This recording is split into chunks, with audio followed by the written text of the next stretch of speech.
আজ আপনারা শুনবেন অন্বেষা পালের লেখা বজ্র ও সাধু অবলম্বনে বজ্রযোগিনী বনাম চণ্ডাল। অন্বেষা পাল বারডোয়ান মিউনিসিপ্যাল গার্লস হাই স্কুলের ক্লাস 7-এর ছাত্রী। তার বয়স 13 বছর। এটি লেখিকার জীবনে লেখা তার প্রথম গল্প। বলতে দ্বিধা নেই, তার লেখা প্রথম গল্পটি শতাধিক গল্পকে পিছনে ফেলে প্রথম 50-এ স্থান করে নিয়েছে। অন্বেষা পাল পূর্ব বর্ধমানের শ্রীপল্লী এলাকার গোলাঘাট নিমতলার বাসিন্দা। শুনতে থাকুন আজকের নিবেদন অন্বেষা পালের লেখা বজ্র ও সাধু অবলম্বনে বজ্রযোগিনী বনাম চণ্ডাল।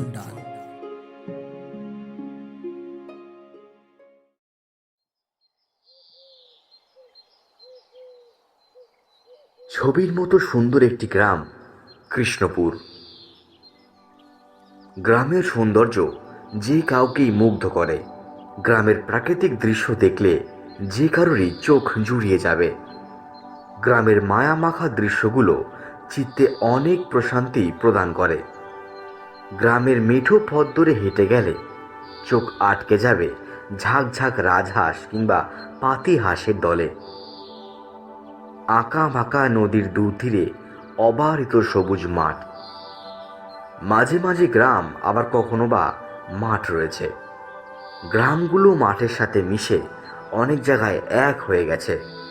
গ্রামের আঁকা বাঁকা মেঠো পথ, সারি সারি গাছপালা, ফসলের ক্ষেত, শান বাঁধানো পুকুর ঘাট, সব কিছুই দেখলে মনে হবে এ যেন শিল্পীর রং তুলি দিয়ে আঁকা কোনো ছবি। সবে সকাল হয়েছে, গ্রামের বধূরা চলেছে গ্রামের কুল দেবী মা বগলামুখী দেবীর মন্দিরে। এই কৃষ্ণপুর গ্রামে মা বগলামুখীর রুদ্র বিগ্রহ বহু বছর ধরেই পূজিত হয়ে আসছে এবং তা অত্যন্ত জাগ্রত। রক্ত সিংহাসনে আসীন দেবী বগলামুখী পীতবর্ণ, পীত বসনা। দ্বিভুজা দেবীর এক হাতে মুদগর এবং অপর হাতে ধরা শত্রুর জিভা। মায়ের মূর্তি কখনো কখনো চতুর্ভুজা দেখা গেল। কৃষ্ণপুরের মন্দিরের মা বগলামুখী দেবী কিন্তু দ্বিভুজাই। মূলত শত্রু দমনের জন্যই এই দেবী বগলামুখী অত্যন্ত প্রসিদ্ধ। বহু দূর থেকেও বেশ অনেক ভক্তেরই সমাগম ঘটে এই মন্দিরে। নিয়ম করেই দিনে দুবার মায়ের মন্দিরে পুজোর ব্যবস্থা করা হয়। রোজ দিনের মতোই আজও মায়ের নিত্য পুজো শুরুর সময় হয়েছে। পুরোহিত মশাই আসনে বসলেন। গাত্রবর্ণের দেহ তার লাল বস্ত্রে ঢাকা, আর পরনে রয়েছে এক সাদা ধবধবে ধুতি। কেশবিহীন মস্তকের পিছন দিকে রয়েছে একটি লম্বা টিকি। পুরোহিত মশাই পুজোর সমস্ত জোগাড়যন্ত্র করে প্রদীপ জ্বালাতে গেলেন।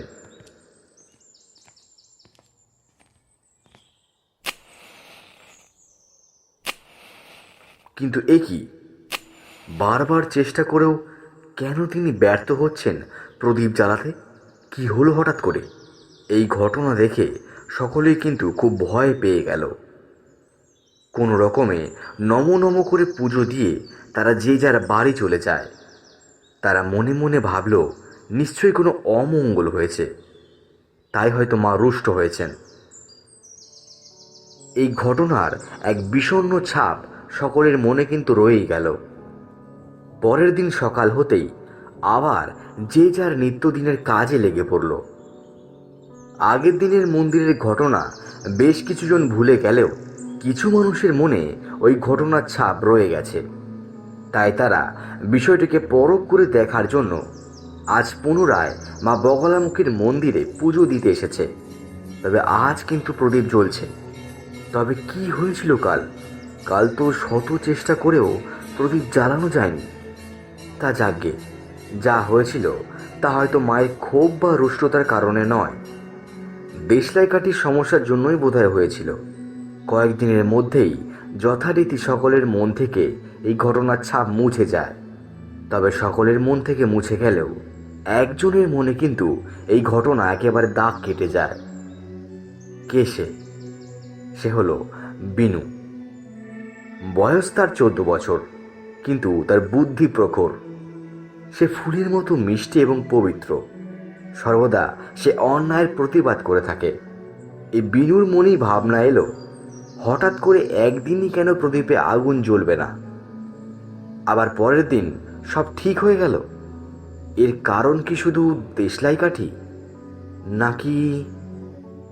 না, আর বেশি কিছু ভাবতে পারে না বিনু। এক ছুটে বাড়ি থেকে বেরিয়ে যায় সে।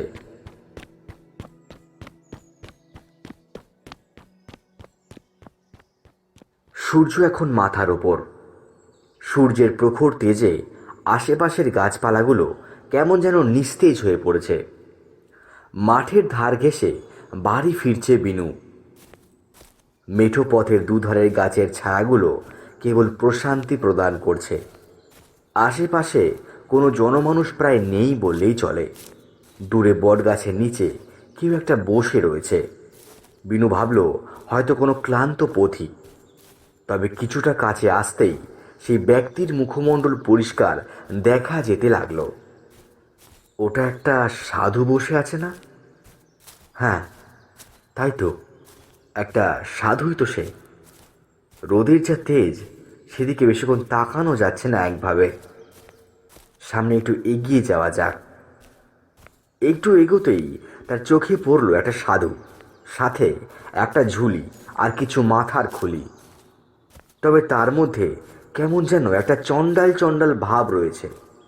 তার মাথায় অগোছালো লম্বা চুল, মুখে দাড়ি গোফের জঙ্গল, গায়ে একটা আষ্টে গন্ধ, আর চোখটা তার আধ বোঝা। বিড়বিড় করে সে কোনো মন্ত্র পড়ছে বলেই বিনুর মনে হচ্ছে। না, বিনু আর পারল না সেই অস্বস্তিকর পরিবেশের মধ্যে দাঁড়িয়ে থাকতে। এক নিঃশ্বাসে ছুট লাগালো বাড়ির দিকে। তবে কি যেন মনে হতেই একবারের জন্য সে পিছন ফিরে তাকালো। সেটাই হয়তো তার জীবনের সবথেকে বড় ভুল ছিল। সেদিকে তাকাতেই সে যা দেখল, তাতে তার গায়ের সমস্ত রোম খাড়া হয়ে গেল। বিনু যা দেখল তা খানিকটা এরকম।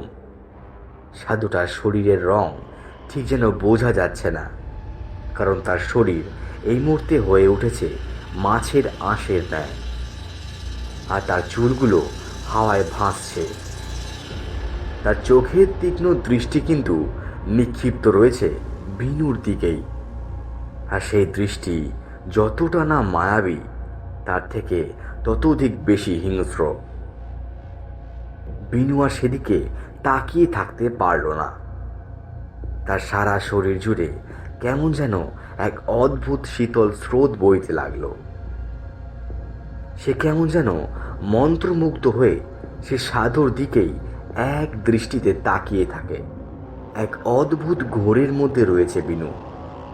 তার যে এখন সেখান থেকে পালানো উচিত, সেই বুদ্ধিটুকুও যেন তার লোপ পেয়েছে। সম্বিত ফিরতেই বিনু আর এক দণ্ড সময় নষ্ট করল না। সেখান থেকে ছুটে সে সোজা বাড়ির দিকে গেল।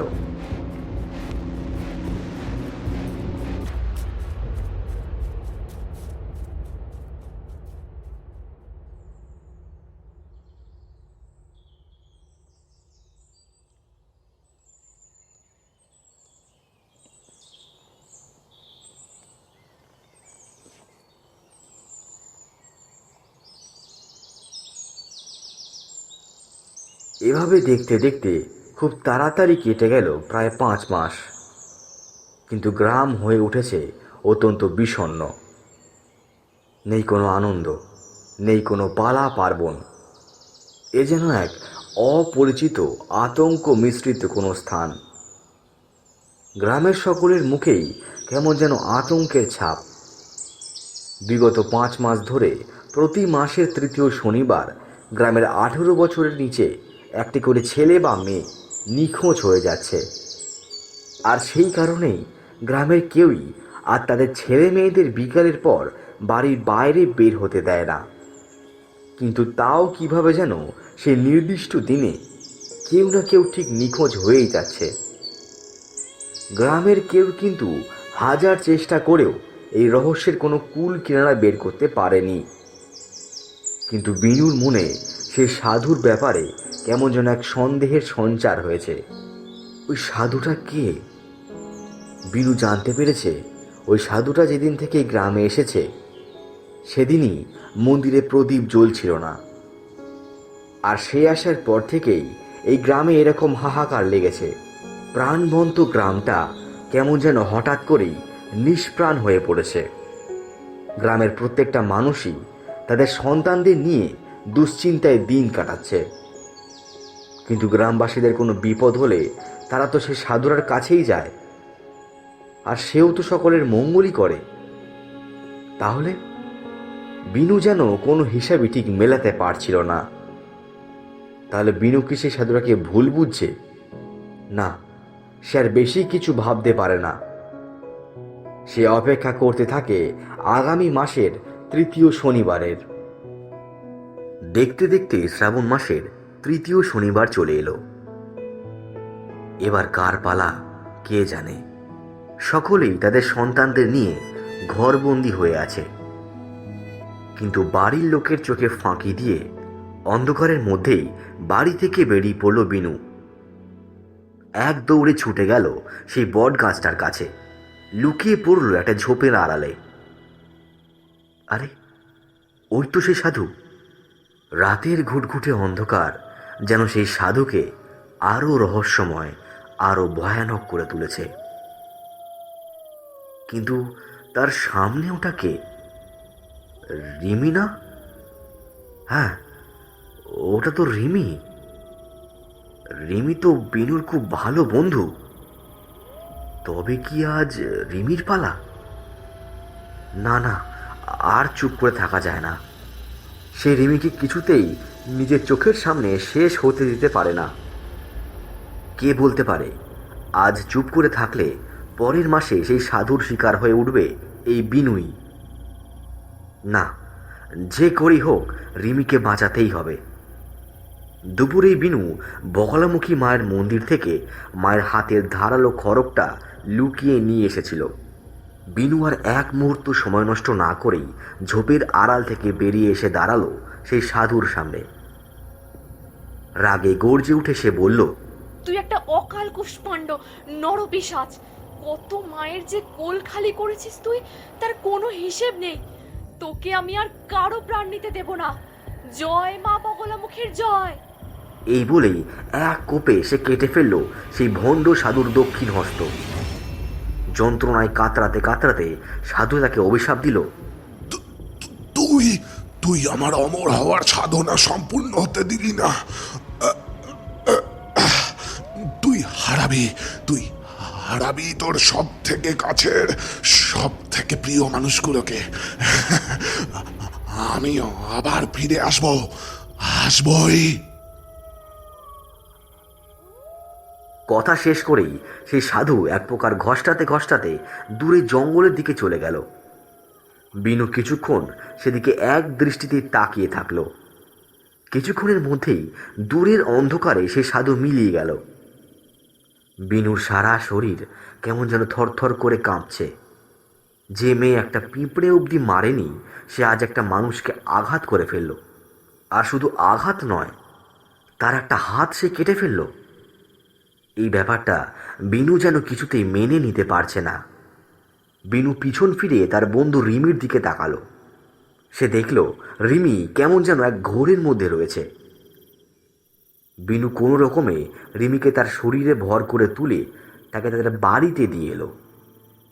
রিমির বাড়ির সকলে বিনুকে অশেষ ধন্যবাদ জানালো এবং বিনু তাদেরকে সমস্ত ঘটনাটা খুলে বলল। সমস্ত কিছু শোনার পর তারা একেবারে হতবাক হয়ে গেল। যে মানুষটাকে গ্রামের প্রত্যেকে এত শ্রদ্ধা, এত ভরসা করত, সে কিনা তাদের সাথে এরকম করলো। তারা আর বেশি কিছু ভাবতে পারল না। শুধু তাদের মেয়ের প্রাণ রক্ষার জন্য মনে মনে মা বগলামুখীকে তারা শত কোটি প্রণাম জানালো। রিমি কিছুটা সুস্থ হতেই বিনু তাদের বাড়ির সকলকে বিদায় জানিয়ে তার নিজের বাড়ির উদ্দেশ্যে রওনা দিল।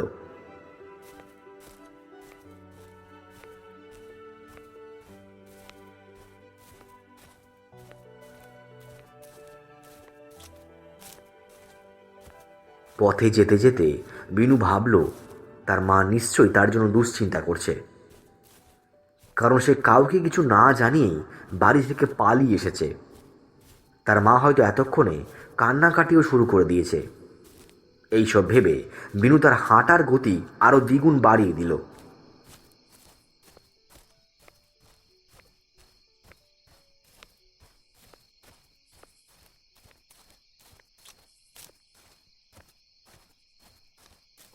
কিন্তু বাড়ি ফিরে বিনু অবাক হয়ে গেল। সে বাড়ি ফিরতে দেরি করলে তার মা তার জন্য বাড়ির দাওয়ায় বসে অপেক্ষা করে। তাহলে আজ কি হলো? আর তার বাড়িটাই বা কেন এত অন্ধকার আজ? তার বাড়ি তো কখনো এরকম অন্ধকার থাকে না। আর বাড়িটা হঠাৎ করে এত নিস্তব্ধই বা হলো কি করে? তাহলে কি বাড়িতে কেউ নেই, নাকি তাদের কোনো বিপদ হয়েছে? না না, আর বেশি কিছু ভাবতে পারে না বিনু। অন্ধকারে চোখ সরিয়ে যেতেই সে হাতড়ে হাতড়ে একটা মোমবাতি আর কয়েকটা দেশলাই কাঠি পেল।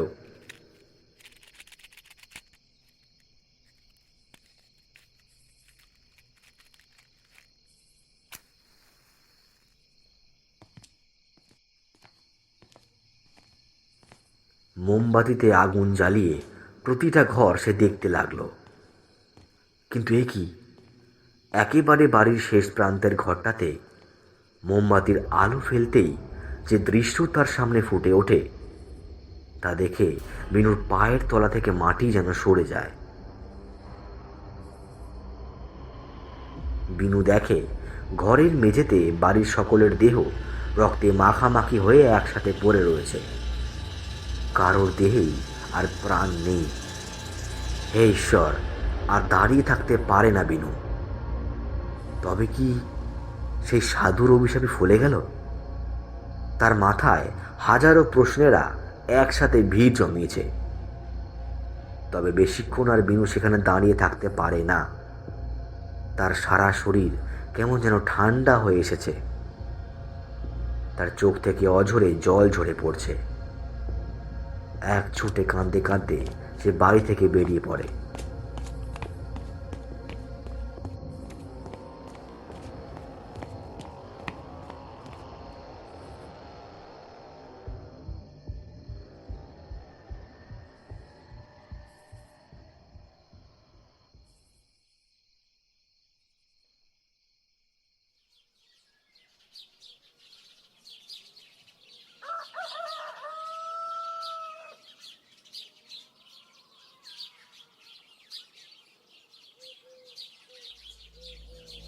পরদিন সকালবেলায় গোটা গ্রামে সমস্ত ঘটনা জানাজানি হতেই গ্রামবাসীরা সকলে মিলে বিনুদের বাড়িতে যায় তাকে ধন্যবাদ জানাতে।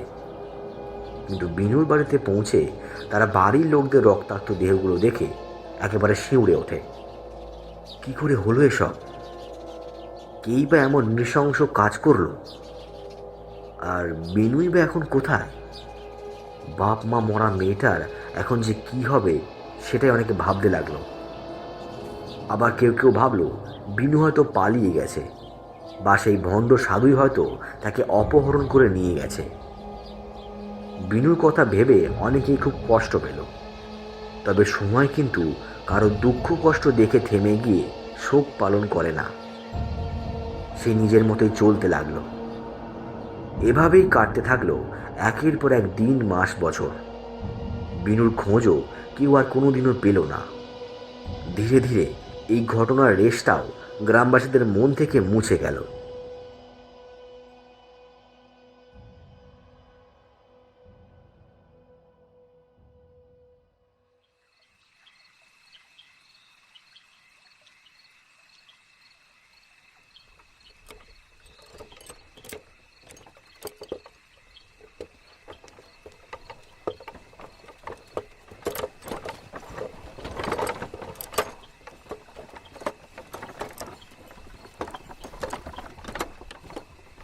উফ, আরে এই কোথায় নিয়ে চললে বলো তো আমাকে? সেই থেকে একটু আর একটু বলেই যাচ্ছ। বলি একটুখানি রাস্তা যেতে কতক্ষণ লাগে? আর কোথায় যাচ্ছি, কেনই বা যাচ্ছি, সেটা আমাকে একটু বলো তো বাবু। আমার হাতের এই ত্রিশূলখানা দেখেছো তো? কিছু বেগরবাই করলে দেখতে পাবে এর কেরামতি। এগে মোরা তারাপীঠ যাইতেছি গো ঠাকুরুন, কারণ খানা মু বলতে পারুম না, তবে আপনি চিন্তা করিবেন না, আমরা ঠিক পৌঁছাই যাইমু। আপনি বরং একটু জিরাইয়া নেন, ও একটু বসি। তা আপনি হঠাৎ করে তন্ত্রবিদ্যা শিখতে যাইলেন কি নিয়ে? যা থাকে কপালে ভবিষ্যতে তাই ফলে। আসলে আমি 14 বছর আগে ঠিক করেছিলাম যে যেভাবেই হোক আমাকে তন্ত্রবিদ্যা শিখতে হবে। আমার অতীত আমি তোমাকে বলতে পারবো না, কিন্তু জেনে রাখো একটা বড় প্রতিশোধ আমাকে নিতেই হবে। আর তাই সব কিছু ছেড়ে সেই তন্ত্রকেই আমি নিজের বন্ধু বানিয়ে ফেলেছি। তা বেশ বেশ, প্রতিশোধ না হয় পরে নিবেন, এখন চলেন।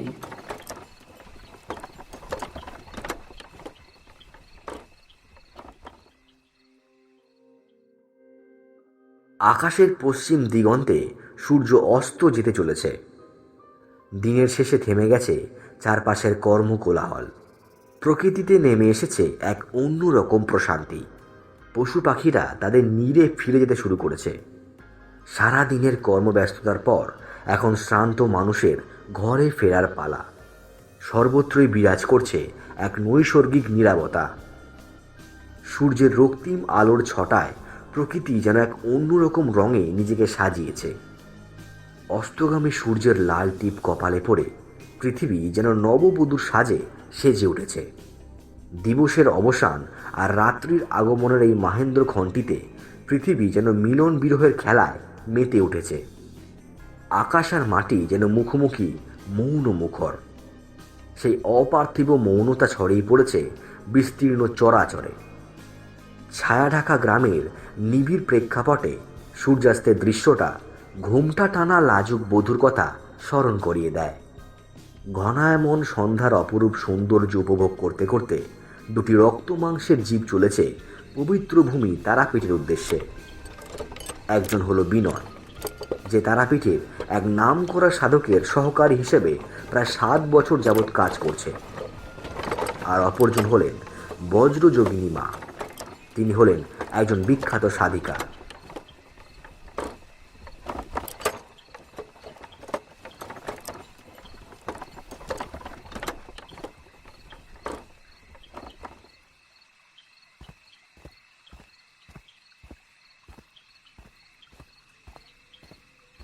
বম শঙ্কর, আয় বিনয়, আয় আয়, তুইও আয় মা।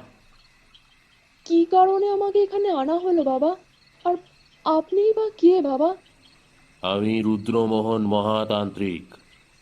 বিশেষ এক কারণে আজ তুই তারা মায়ের পবিত্র স্থানে দাঁড়িয়ে আছিস। কি কারণ?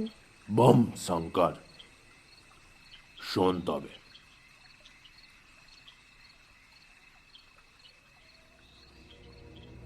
রুদ্রমোহন যা বললেন তা খানিকটা এরকম। বিগত 2 মাস ধরে বনপাশ গ্রামে প্রতি মাসের প্রথম ও তৃতীয় শনিবার 18 বছরের নিচে একটি করে ছেলে বা মেয়ে নিখোঁজ হয়ে যাচ্ছে। তার পরের দিনই নাকি তাদের নিথর হয়ে যাওয়া দেহ পাওয়া যাচ্ছে তাদেরই বাড়ির পিছনে। কেউ এই ঘটনার কোনো রকম সুরাহা করতে পারছে না। এদিকে ওই গ্রামে কয়েকদিন আগেই একটা সাধু এসেছে, তবে তার মধ্যে কেমন যেন একটা চণ্ডাল চণ্ডাল ভাব রয়েছে।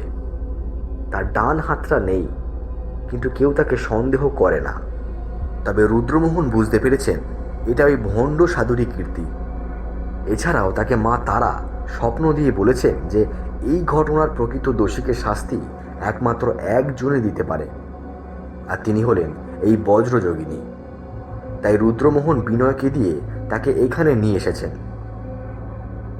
সব ঘটনা শুনে বজ্রযোগিনীর সামনে সমস্ত কিছু জলের মতো পরিষ্কার হয়ে যায়। প্রতিশোধ নেওয়ার সময় ঘনিয়ে এসেছে। এবার আর কিছুতেই তার হাত থেকে রেহাই পাবে না ওই ভণ্ড সাধু। স্বয়ং মা তারাও চান যে বজ্রযোগিনী এই ভণ্ড সাধুর অন্যায়ের বিরুদ্ধে রুখে দাঁড়াক।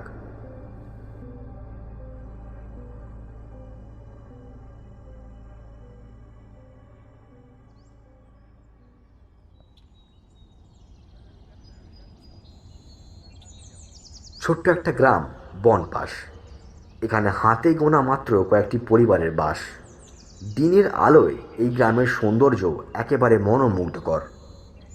দেখে মনে হয় যেন কোনো দক্ষ শিল্পীর রং তুলির মাধ্যমে এই গ্রামকে তার শিল্পের এক অনন্য দৃষ্টান্ত হিসেবে রেখে গেছে।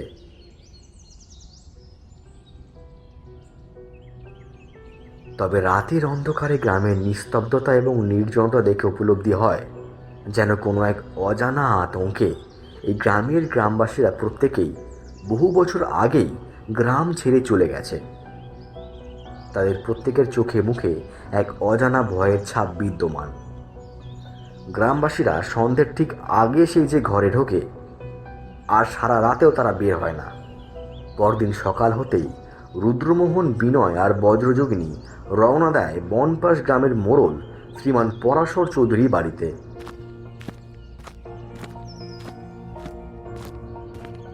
তারা আগে থেকেই পরাশরবাবুকে কথা দিয়ে রেখেছেন যে তারা এই গ্রামকে যে করেই হোক আগের মতো হাসি খুশি করে তুলবে, আর একদিনের জন্য তারা পরাশরবাবুর বাড়িতেই থাকবেন।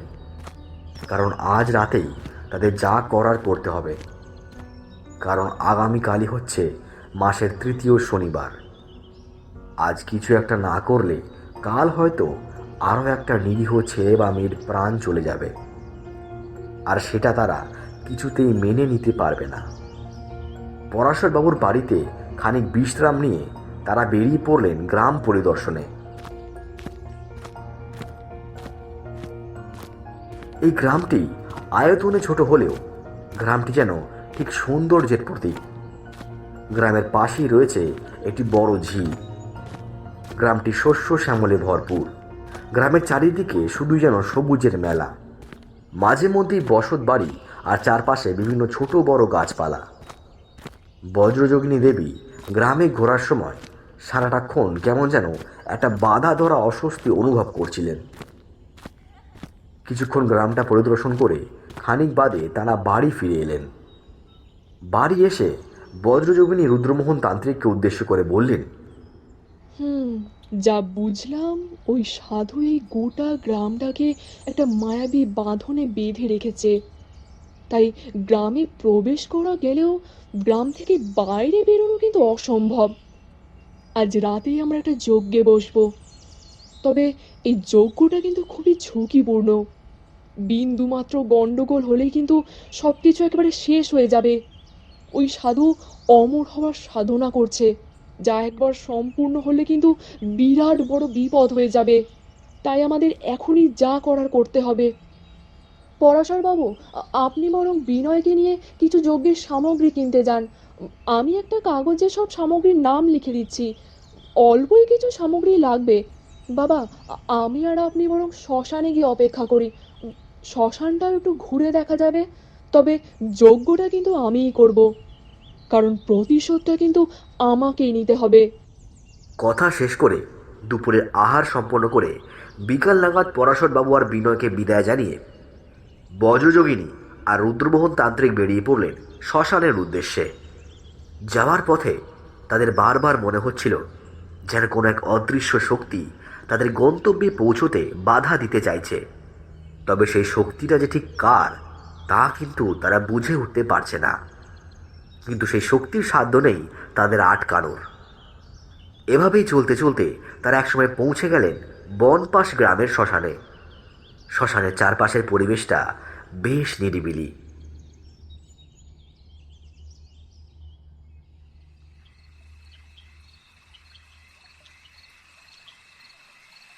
একটু বাদেই ঝুপ করে হঠাৎ যেন সন্ধ্যাটা নেমে এলো। শ্মশানের কোথাও কোনো জনমানুষের চিহ্ন অবধি নেই। নীরব নিস্তব্ধ গা ছমছম করা নিঝুম জায়গাটা ক্লান্তহীনভাবে দাঁড়িয়ে রয়েছে। চারিদিকে অনেকগুলো প্রাচীন বট গাছ। খানিকটা দূরে দূরে ঝোপঝাড়ের আড়ালে অন্ধকার। এমনকি একটা শেয়াল কুকুরের ডাকও অবধি শোনা যাচ্ছে না। আজ অমাবস্যা, তার উপর আকাশ সম্পূর্ণরূপে মেঘলা। তাই আকাশে চাঁদ বা তারা কোনোটাই দেখা যাচ্ছে না। সব মিলিয়ে গা ছমছম করা নীরব নিস্তব্ধ এক ভুতুড়ে পরিবেশ। এর মধ্যেই বিনয় আর পরাশরবাবুও সমস্ত সামগ্রী নিয়ে এসে হাজির হলেন। বজ্রযোগিনী আসার আগে গ্রামের সবকটা বাড়ির চারপাশে কিছুটা সর্ষে বাটা আর হলুদ গুঁড়োর একটা মিশ্রণ বানিয়ে তা দিয়ে গণ্ডি কেটে এসেছেন, আর কাউকে সেই গণ্ডির বাইরে বের হতে তিনি নিষেধ করেছেন। বজ্রযোগিনী পরাশরবাবুকে বাড়ি পাঠিয়ে দিলেন। এখন এই শ্মশানে শুধুমাত্র 3টে প্রাণী, বজ্রযোগিনী, বিনয় আর রুদ্রমোহন তান্ত্রিক। বজ্রযোগিনী দেবী এবারে যজ্ঞের আয়োজন শুরু করলেন। শ্মশানের প্রায় মাঝামাঝি জায়গাটাতে তিনি সিঁদুর দিয়ে একটি বৃত্ত আঁকলেন এবং তার মাঝখানটাতে একটা নারকেল রেখে সেটার গায়ে মন্ত্র পড়ে একটু সিঁদুর লাগিয়ে দিলেন। এরপর সেই বৃত্তের চারপাশে সিঁদুর দিয়ে একটা ত্রিভুজ এঁকে তার 3 কোণে তিনি জব, তিল আর হলুদ গুঁড়ো রেখে দিলেন। অন্যদিকে বিনয় একটা মাটির পাত্রে হলুদ গুঁড়ো, সিঁদুর, 3টে জবা ফুল, তুলসী পাতা, অল্প কিছুটা কাঁচা দুধ এবং ঘিয়ের একটা মিশ্রণ তৈরি করছে। আর রুদ্রমোহন তান্ত্রিক ত্রিভুজের এক পাশে ইট দিয়ে একটা যজ্ঞের জায়গা তৈরি করছেন। আর সেই যজ্ঞবেদীর ঠিক সামনে বিনয় বজ্রযোগিনী দেবীর নির্দেশ মতো 1 হাত লম্বা, 1 হাত চওড়া এবং 1 হাত গভীর গর্ত খনন করলেন। এবারে শ্মশানের কোণে পড়ে থাকা একটা মাটির ভগ্ন কলসের একটি খণ্ড এনে তাতে শ্মশানে পড়ে থাকা ছাই দ্বারা কিছু একটা লিখে সেই ভগ্ন কলসের খণ্ডটিকে সেই খনন করা গর্তের ভিতর রেখে পুনরায় সেই গর্তটি মাটি দ্বারা ভরাট করলেন এবং তন্ত্র সামগ্রী সব কিছু গুছিয়ে নিয়ে বজ্রযোগিনী যজ্ঞে বসলেন। এবারে যজ্ঞের কাঠে বিনয়ের তৈরি করা সেই মিশ্রণটার কিছুটা ঢেলে দিয়ে তিনি আগুন জ্বালিয়ে দিলেন।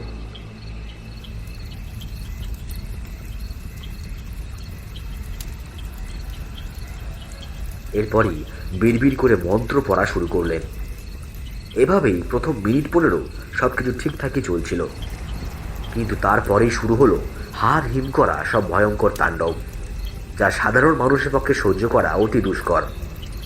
কখনো তারা দেখলেন একটা ছায়ামূর্তি কয়েকটা শিশুর গলা কেটে রক্তপান করছে, আবার কখনো গ্রামবাসীরা চিৎকার করে তাদের কাছে সাহায্য চাইছে, কিন্তু কোনো কিছুকেই তারা যেন ঠিক ভ্রুক্ষেপ করলেন না, কারণ তারা জানেন যে এই ধরনের সাধনায় এমন ভেলকি দেখা যেতেই পারে। কিন্তু এসবে দৃষ্টিপাত করে নিজেদের বিভ্রান্ত করলেই সর্বনাশ। তাই তারা কোনো অবস্থাতেই নিজেদের কাজ বন্ধ করলেন না। প্রায় মিনিট 20 ধরে এভাবে চলার পর বজ্রযোগিনী এবারে জোরে জোরে মন্ত্র পড়া শুরু করলেন। খানিক বাদেই বৃত্তের মধ্যে রাখা সেই নারকেলের গায়ে লাগানো সিঁদুরটা ধীরে ধীরে কালো হতে শুরু করলো। সিঁদুরটা সম্পূর্ণরূপে কালো হতেই নারকেলটা হঠাৎই ফেটে যায়। বজ্রযোগিনী এবারে মন্ত্র পড়া বন্ধ করে উঠে দাঁড়ালেন, সাথে বিনয় আর রুদ্রমোহন তান্ত্রিকও। তিনি আসন ছেড়ে উঠে দাঁড়াতেই হঠাৎই তাদের সামনে দেখা দিল এক ভয়ঙ্কর দর্শন সাধু।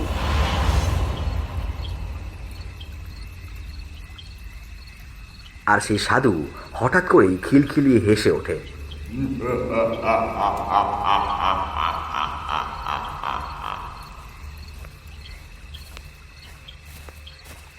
আর তার হাতে থাকা ত্রিশূলটা নিয়ে সে এগিয়ে আসতে থাকে বজ্রযোগিনীর দিকে।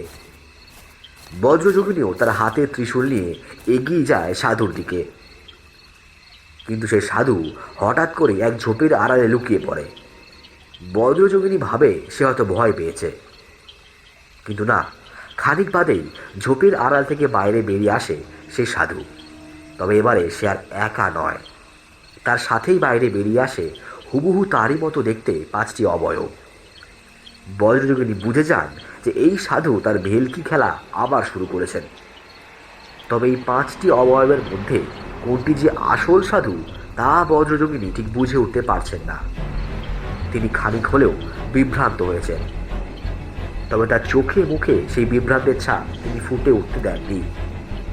এরপরই শুরু হয় তাদের দুজনের মধ্যে অস্ত্রের লড়াই। এই লড়াইয়ের মধ্যে তারা নিজেদের তন্ত্রবিদ্যাকেও কাজ লাগিয়েছেন। রুদ্রমোহন তান্ত্রিক চাইলেও বজ্রযোগিনীকে সাহায্য করতে পারবেন না, কারণ এটা তার একার লড়াই। এদিকে সেই ভণ্ড সাধু বুঝে যায় এভাবে আর চলবে না, তাকে অন্য কোনো উপায় কাজে লাগাতেই হবে। হঠাৎ করেই কিছু একটা ভেবে নিয়ে সে ছুট লাগায় বিনয়ের দিকে। বিনয় কিছু বুঝে ওঠার আগেই সেই সাধু বিনয়ের দিকে তুলে ধরে তার হাতে থাকা ত্রিশূলটা। সেই ত্রিশূলটি বিনয়ের শরীরে প্রবেশ করবে ঠিক এমন সময় আচমকা এক আঘাতে ত্রিশূল সমেত সেই সাধুটিও লুটিয়ে পড়ে মাটিতে। বিনয়কে বাঁচাতে বজ্রযোগিনী সেই ভণ্ড সাধুকে ধাক্কা মেরে পিছন থেকে ঠেলে ফেলে দিয়েছে। হঠাৎই বজ্রযোগিনী গর্জে উঠে বলেন, আজ আকাশ বাতাস সাক্ষী রেখে আমার হাতেই তোর বিনাশ হতে চলেছে।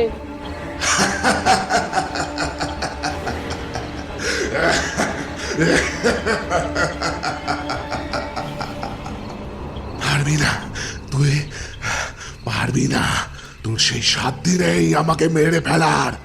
তুই তো একটা মূর্খ মেয়ে মানুষ। আমার মতো বড় সাধকের বিনাশ কখনোই হতে পারে না, কখনোই না। নারী হলেও তো মা দুর্গাই বধ করেছিলেন রে অসুরকে। তবে কেন পারবো না একজন নারী হয়ে তোর মতো একটা অকাল কুষ্মাণ্ডকে বিনাশ করতে? আর মূর্খতা, মূর্খতা তো মানুষের কাজে প্রকাশ পায় রে। এত বড় জ্ঞান দিয়ে কোনো লাভ হবে না। মরবি তো তুই রে।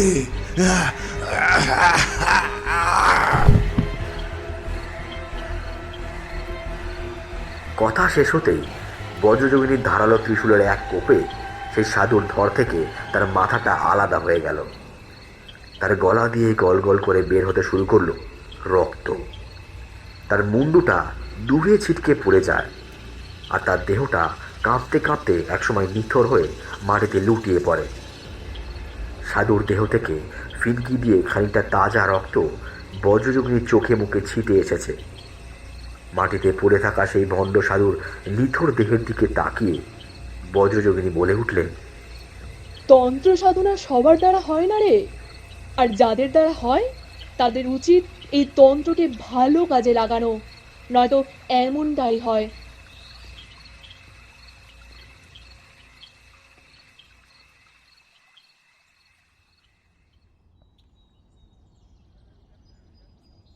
পূর্ব দিগন্তে সবে সূর্য বাবা দেখা দিয়েছেন। রাতের সমস্ত আঁধার চিরে সবে সূর্যোদয় হয়েছে। সূর্যোদয়ের মুহূর্তে গ্রামের সৌন্দর্য যেন আরও অনেকাংশে বৃদ্ধি পেয়েছে। কাল গভীর রাতে হয়তো কয়েক পশলা বৃষ্টি হয়েছে, তাই বৃষ্টিস্নাত গাছপালাগুলো সূর্যের আলোয় ঝকমক করছে। বিচিত্র আর অফুরন্ত সৌন্দর্যের ডালি দিয়ে সাজানো এই গ্রাম। দুচোখ ভরে যায় গ্রামের স্নিগ্ধতায়। গ্রামবাসীদের ঘুম ভাঙে পাখিদের কিচিরমিচির শব্দে। সব আতঙ্ক দুশ্চিন্তা কাটিয়ে ওঠে সারা গ্রাম যেন একরাশ নতুন আনন্দের আভা গায়ে মেখেছে। এ যেন এই গ্রামে এক নতুন সকালের শুভারম্ভ। গ্রামের সকলেই বজ্রযোগিনী রুদ্রমোহন আর বিনয়কে ধন্যবাদ জানাচ্ছে। গ্রামের মোড়ল পরাশর বাবু সেখানে উপস্থিত হয়েছেন। বজ্রযোগিনী দেবী ভিড় থেকে সরে গিয়ে একটু আড়ালে গিয়ে দাঁড়ান, আর মনে মনে ভাবেন কৈশোরের প্রতিশোধ নিতে গিয়ে এত ভালো ভালো কিছু মানুষের সাথে তার পরিচয় হয়েছে। তিনি মনে মনে এও ভাবেন যে সেই মায়ের আদরের ছোট্ট বিনু আজ একজন সাধিকা হয়েছেন। হয়তো এটাই তার ভবিতব্য ছিল। এতদিনের তার সাধনা আজ পূর্ণতা লাভ করেছে। অবশেষে তিনি তার প্রতিশোধ নিতে পেরেছেন। কিন্তু তিনি তার নিজের গ্রামে ওই ভণ্ডু সাধুর করা কুকর্মের কথা কখনোই ভুলতে পারবেন না। ভুলতে পারবেন না তার নিজের গ্রামের কথা, নিজের পরিবারের আপনজনদের মৃত্যু আর তার নষ্ট হয়ে যাওয়া কৈশোরের কথা। এইসব ভেবে নিজের অজান্তেই কখন যেন গাল বেয়ে দুফোঁটা জল গড়িয়ে পড়ল। তবে এই অশ্রুপাত স্বজন হারানোর কষ্টে নাকি প্রতিশোধ নেওয়ার আনন্দে, তা কিন্তু তিনি ঠিক বুঝতে পারলেন না। পরাশর বাবু ও গ্রামের সকলকে বিদায় জানিয়ে বিনয়, রুদ্রমোহন তান্ত্রিক ও বজ্রযোগিনী দেবী রওনা দেন তাদের গন্তব্যের উদ্দেশ্যে। কাক ডাকা ভরে গ্রামের মেঠো আলপথ ধরে কয়েকজন হেঁটে যাচ্ছে। কিছুটা পথ যাওয়ার পর রুদ্রমোহন তান্ত্রিক ও বিনয় বজ্রযোগিনী দেবীকে শেষবারের মতো বিদায় জানিয়ে রওনা দেন তাদের গন্তব্য তারাপীঠের উদ্দেশ্যে। আর বজ্রযোগিনী দেবী আনমনে হাঁটতে শুরু করেন এক অজানা গন্তব্যের উদ্দেশ্যে।